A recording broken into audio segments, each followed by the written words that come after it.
তাআলা দিয়েছেন মানুষকে, তোমরা যদি গণনা করো লা তুহসুহা, আল্লাহ তাআলার নিয়ামতগুলিকে, দানগুলিকে তোমরা গণনা কেউ করতে পারবে না। আল্লাহ তাআলার দান, আল্লাহ তাআলার নিয়ামতকে আমরা পৃথিবীর কোনো মানুষ, এই পৃথিবীর সকল মাখলুক যদি আমরা একত্রিত হই, যতদিন বিবাহ আমরা করিনি ততদিন হতে পারে আমাদের সেগুলো ব্রেনে কম আসে। অবশত কিছুদিন আল্লাহ তাআলা সন্তান না দেন, ছেলে মেয়ে না দেন, দেরি হয়ে যায়, যে কোনো কারণে, অসুখের কারণে হোক, আল্লাহ তাআলা এই নিয়ামত থেকে আপনাকে কিছুদিন বঞ্চিত রাখার জন্য আল্লাহ তাআলা চাইছেন। আমরা বিচলিত হয়ে যাই, যদি 1 বছর 2 বছর 3 বছর যদি আমাদের সন্তান, আমাদের ছেলে মেয়ে যদি জন্ম না নেই, আমরা বিচলিত হয়ে যাই, আমরা পরেশান হই, আমরা বন্ধুদেরকে শেয়ার করি, আমরা আত্মীয় স্বজনকে পরামর্শ নিই, এবং আমরা বিচক্ষণ ব্যক্তিদের কাছে পরামর্শ নিই। আমার ছেলে হচ্ছে না, আমার মেয়ে হচ্ছে না, কোথায় যাব, কোন ডাক্তার দেখাবো, একটু পরামর্শ দেন। আমরা ভারতবর্ষের বিভিন্ন জায়গায় ছোটাছুটি করি, বিভিন্ন হসপিটালে ছোটাছুটি করি। আল্লাহ তাআলার একটি নিয়ামত সন্তান, ছেলে মেয়ে, এই নিয়ামতকে নেওয়ার জন্য। কিন্তু যতদিন আমরা বাবা হতে পারি না, মা হতে পারি না, ততদিন তো আমরা খুব বিচলিত হই। আল্লাহ তাআলার একটি নিয়ামত সন্তান, ছেলে মেয়ে, এই আল্লাহ তাআলা যখন আমাদেরকে নিয়ে এই নিয়ামত দিয়ে থাকেন, আমরা যারা সামনে বসে আছি, আমরা বাবা, আমরা কেউ ছেলের বাবা, কেউ মেয়ের বাবা, আমরা যারা সামনে বসে আছি, কেউ ছেলের মা, কেউ মেয়ের মা। কিন্তু নিজের মনকে প্রশ্ন করুন, যে ছেলে হিসাবে, মেয়ে হিসাবে যে সন্তানকে আপনি জন্ম দিয়েছেন, যাকে নিয়ে অনেক স্বপ্ন আপনার রয়েছে, আপনি কি সেই সন্তানকে, সেই ছেলেকে আপনি কি অরিজিনালি মন থেকে ভালোবাসেন? আপনি কি তার অরিজিনালি উন্নতি চান? আজ আমরা মানুষ হিসাবে আমরা মনে করি, আমরা তো সবাই বাপ এবং মা, আমাদের এটা উদ্দেশ্য থাকে, আমাদের স্বপ্ন থাকে, আমার সন্তান যেন উন্নতি করে, আমার ছেলে যেন উন্নতি করে, আমার মেয়ে যেন উন্নতি করে। আর আমরা মুসলিম, আমাদের ব্রেনে এটা ঢুকে গিয়েছে যে উন্নতি মানে হচ্ছে দুনিয়াতে উন্নতি করতে হবে। আমার ছেলে মাস্টার হবে, সরকারি সার্ভিসম্যান হবে, চাকরিম্যান হবে, আমার মেয়ে সার্ভিসম্যান হবে, আমার মেয়ে নার্স হবে, আমার মেয়ে ডক্টর হবে, আমার মেয়ে ইঞ্জিনিয়ার হবে, আমার মেয়ে পাইলট হবে, আমার ছেলে ডক্টর হবে, ইঞ্জিনিয়ার হবে, ব্যারিস্টার হবে। যদি আমরা সমাজে দেখি আমার ছেলে ডক্টর হয়ে গেছে, আমার ছেলে ব্যারিস্টার হয়ে গেছে, আমার ছেলে চাকরি পেয়ে গেছে, তো আমরা বাবা হিসাবে, মা হিসাবে আমরা গৌরব করি, আমার ছেলে সাকসেস। কিন্তু দাদু আমার, মুসলিম সমাজ আমার, আপনি বুঝতে ভুল করেছেন, আপনি বুঝতে ভুল করেছেন। যেই সন্তানকে, যেই ছেলেকে, যেই মেয়েকে আপনি সাকসেস মনে করছেন, সেই ছেলে, সেই মেয়ে সাকসেস না। সেই ছেলে, সেই মেয়ে ধর্ম থেকে, শরীয়ত থেকে অনেক দূরে রয়েছে। আপনার সেই ডক্টর, আপনার সেই সন্তান, যেই সন্তান ব্যারিস্টার, যেই সন্তান জজ, যেই সন্তান ইঞ্জিনিয়ার, আপনার সেই মেয়ে কলিজার টুকরো, যাকে নিয়ে আপনি খুব আদর করে বড় করেছেন, অনেক স্বপ্ন দিয়েছেন, দেখেছেন, সে আপনার মেয়েকে আপনি শরীয়তের শিক্ষা দেননি, ইসলামের শিক্ষা দেননি, ধর্মীয় শিক্ষা দেননি, পর্দার বিধান তাকে দেননি, তাকে হুসনে আখলাক শিখাননি, তাকে কোরআনে কারীমের তেলাওয়াত শিখাননি। আর আপনি স্বপ্ন দেখছেন, ভাবছেন আপনার মেয়ে খুব উন্নতি করেছে। মা আমার, আপনার এই চিন্তাধারা সম্পূর্ণ ভুল।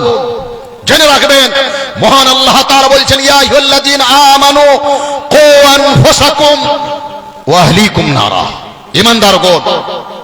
ঈমানদারগণ, যারা মুমিন হয়েছো, কু আনফুসাকুম, নিজে জাহান্নামের আগুন থেকে বাঁচো, ওয়া আহলিকুম নারা, এবং তুমি নিজের পরিবারকে, আত্মীয় স্বজনকে, পরিবারকে, আহলকে জাহান্নামের আগুন থেকে বাঁচাও।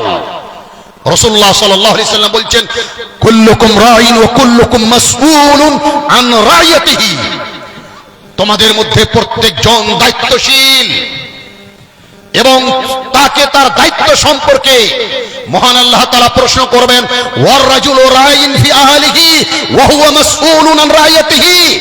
এবং একজন পুরুষ সে নিজের বাড়ির দায়িত্বশীল গার্জেন, তাকে মহান আল্লাহ তাআলা প্রশ্ন করবেন। ওয়াল মারাতু রাইয়াতুন ফি বাইতি যাওজিহা ওয়া হিয়া মাসউলাতুন আন রাইয়াতিহা। এবং একজন মহিলা যিনি মা, তিনি দায়িত্বশীলা, তিনাকে মহান আল্লাহ তাআলা কিয়ামতের দিন তার দায়িত্ব সম্পর্কে মহান আল্লাহ তাআলা প্রশ্ন করবেন। আমরা বুঝতে পারলাম বাবা মা পরিবারের বাড়ির আহলের তিনারা হচ্ছেন সব থেকে বড় গার্জেন।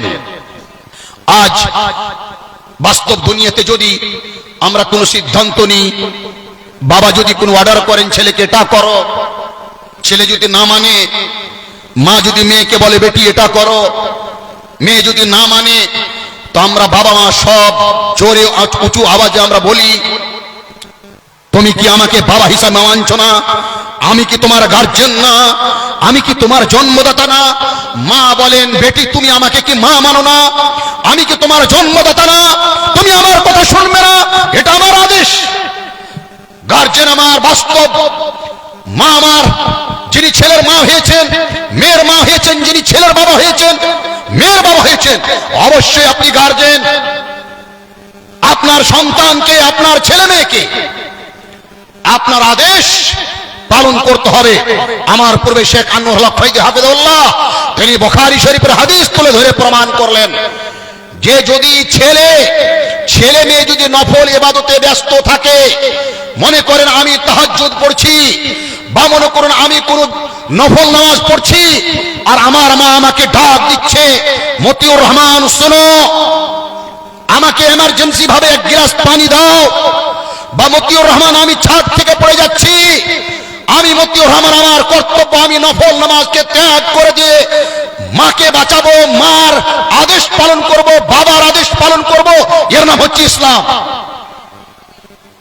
আপনি বাবা, আপনি মা, আপনার সন্তানকে, আপনার ছেলেকে, আপনার মেয়েকে ইসলামী শিক্ষা দিচ্ছেন না, ধর্মীয় শিক্ষা দিচ্ছেন না, আপনি তাকে নামাজের বিধান দিচ্ছেন না, আপনি তাওহীদের জ্ঞান দিচ্ছেন না।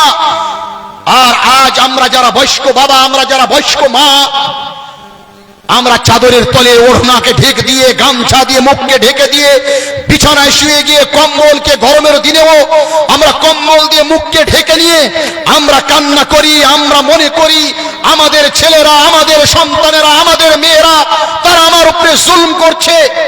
আমরা গ্রামের মোড়লকে, সর্দারকে, আলেমে দ্বীনকে, মাওলানাকে গিয়ে আমরা নালিশ করি, মাওলানা মাদানী সাহেব আমার বেটা আমার কথা শুনে না, আমাকে দেখে না, আমার কোনো খিদমত করে না, আমাকে খরচ পানি দেয় না, আমাকে ওষুধ কিনে দেয় না। আমরা আমাদের মায়েরাও এই ধরনের নালিশ করেন যে আমার ছেলে আমাকে দেখছে না, সে বউকে বেশি করে বেশি ভালোবাসছে, বউয়ের কথাতে চলছে। মা আমার, দাদু আমার, এই অবস্থাটা কেন আসলো? আর যদি আমরা দেখি, তা আমরা ওটাও দেখতে পাই, যখন মা বাবা বয়স্ক হয়ে যাচ্ছেন, মুসলিমদের মধ্যে যদিও কম, তবু কিছু সংখ্যক পাওয়া যায় যারা মডার্ন, যারা নিজের ছেলেকে মডার্ন করেছেন, ইঞ্জিনিয়ার করেছেন, ব্যারিস্টার করেছেন, ধর্মীয় জ্ঞান দেননি, নামাজের জ্ঞান দেননি, ইসলামী শিক্ষা দেননি, জামিয়া মুহাম্মাদিয়া ফতোয়ারে পাঠাননি, ভুলকি মাদ্রাসায় পাঠাননি, গ্রামের মক্তবে পাঠাননি, কায়দা পড়তে শিখাননি, কোরআন পড়তে শিখাননি, রব্বির হামমা কামা রাব্বায়ানি সাগীরা মক্তবের মুলবির কাছ থেকে সে জ্ঞান দেননি। যারা নিজের বেটাকে মডার্ন করেছেন, কলকাতা টাউনে পাঠিয়ে দিয়েছেন, বোম্বাই টাউনে পাঠিয়ে দিয়েছেন, ব্যাঙ্গালোরে পাঠিয়ে দিয়েছেন, আর দুনিয়ার শিক্ষা দিয়ে খুব মডার্ন তৈরি করেছেন,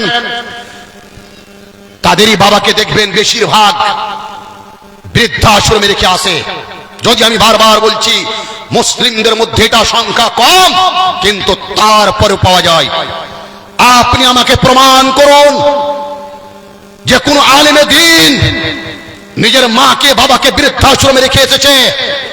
আপনি প্রমাণ করুন যে কোন ছাত্র মাদ্রাসা থেকে যতই দুর্বল ছাত্র হোক, ইসলামী প্রতিষ্ঠানে শিক্ষা অর্জন করেছে, আর সে সহিহ বুখারীর দর্শ নিয়েছে, সহিহ মুসলিমের দর্শ নিয়েছে, আবু দাউদ তিরমিজি পড়েছে, আর সে তার মা এবং বাবাকে বৃদ্ধাশ্রমে রেখে এসেছে, আমার মনে হয় আমার জানাতে নেই। তো আজ আমরা মা এবং বাবা আমরা অনেক স্বপ্ন দেখছি, কিন্তু আমরা আমাদের সন্তানদেরকে আমরা শিক্ষা দিইনি। ধর্মীয় শিক্ষা আমাদের করণীয় কি? জেনে রাখবেন দাদু আমার, মা আমার, সর্বপ্রথম আমাদের কর্তব্য হচ্ছে আমরা বাস্তব জীবনে বাবা হতে পেরেছি, মা হতে পেরেছি, আমাদের উপর অপরিহার্য সর্বপ্রথম আমরা নিজে ইসলামকে পালন করি। জেনে রাখবেন ছেলে মেয়ে, সন্তান সন্তানী, ছেলে মেয়ে এরা নিজের মা এবং বাবাকে উসওয়া মনে করে, আইডিয়াল মনে করে। জেনে রাখবেন যদি আপনি ডান হাতে বেড়ি খান, আপনার বেটা বাম হাতে বেড়ি খাবে। আমাদের মাতৃভাষায় একটি কথা প্রচলন রয়েছে যে যদি শাশুড়ি দাঁড়িয়ে পেশাব করে তো বৌমা পাক দিয়ে পেশাব করে। তার কারণটি কি? একজন বৌমা সাধারণ শাশুড়িকে দেখে শাশুড়ির বাড়িতে শিখে। ওই জন্য মুসলিম সমাজ সর্বপ্রথম করণীয় হচ্ছে যে আপনি যদি আপনার সন্তানকে হারাতে না চান এই দুনিয়াতে এবং আখিরাতে, আপনি যখন বয়স্ক হয়ে বিছানায় পড়ে থাকবেন, যে সময় আপনাকে সাহায্যের প্রয়োজন হবে, যে সময় আপনাকে বাথরুম যাওয়ার জন্য ধরে নিয়ে যেতে হবে, যদি আপনি এটা চান, যে সময় আপনি অচল হয়ে যাবেন, করণদিঘিতে আপনাকে হসপিটাল নিয়ে যেতে হবে, কিষানগঞ্জে নিয়ে যেতে হবে, মা আমার যদি আপনি চান যে আপনার ছেলে বৌমুখা না হয়, যদি মা আমার চান যে আপনার ছেলে আপনার খিদমত করুক, জেনে রাখবেন আপনি আপনার সন্তানকে ধর্মীয় শিক্ষা দেন, ইসলামী শিক্ষা দেন। আর শুধু ইসলামী শিক্ষা দিলেই হবে না, সব থেকে আগে আপনাকে পালন করতে হবে। রাসূলুল্লাহ সাল্লাল্লাহু আলাইহি সাল্লাম উম্মতে মুহাম্মাদের জন্য উসওয়া ছিলেন, আইডিয়া ছিলেন, নমুনা ছিলেন, আদর্শ ছিলেন। আজ আমাদের জন্য আল্লাহ রাসূল আদর্শ।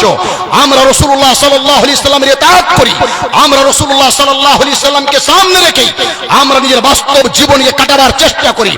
আমরা হাঁটতে গেলেও আমরা লক্ষ্য রাখি ডান পাটি আগে ফেলবো না বাম পাটি। আমরা মসজিদ থেকে বের হলে আমরা লক্ষ্য করি বাম পা আগে ফেলবো না ডান পা আগে ফেলবো।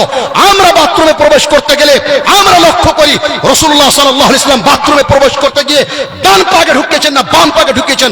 বাথরুমে ঢুকতে গিয়ে রাসূলুল্লাহ সাল্লাল্লাহু আলাইহি সাল্লাম কি দোয়া পড়েছেন আপনি পড়েছেন? আপনার সন্তানকে শিখিয়েছেন? মা আমার আপনি বেটিকে শিখিয়েছেন? আজ অনেক ছোট্ট ছোট্ট 3 বছর 4 বছরের ছেলে তারা 5 ওয়াক্তের নামাজ পড়ে। যাদের বাবা 5 ওয়াক্তের নামাজ পড়ে সেই ছোট্ট 4 বছরের ছেলেরা আযান দিয়ে থাকে, সুন্দর করে আযান দিয়ে থাকে। আমি যেটা বুঝাতে চাইছি, সময় অনেক নিয়ে নিলাম, আমি যেটা মেসেজ দিতে চাইছি দাদুর আমার, মুসলিম সমাজ আমার, মা